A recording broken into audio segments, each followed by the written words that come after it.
the business with the Jew and the non-Jew at that time was also very interesting, because in spite of the fact that the immigrant group, like my folks, had faced real anti-Semitism in Europe, with the being on, especially in the Tsarist Russia, where it was law, that people observed, and the Jew was always considered out of the picture.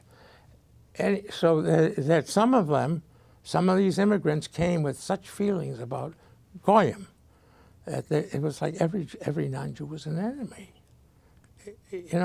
So, but fortunately for us, my grandfather didn't particularly like Goyim, but I never heard him curse, which was very, very common, because this was as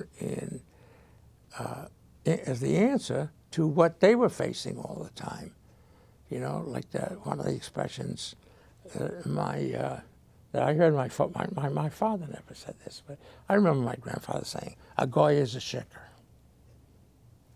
I mean, it was just, that was understood. A goy is a shicker.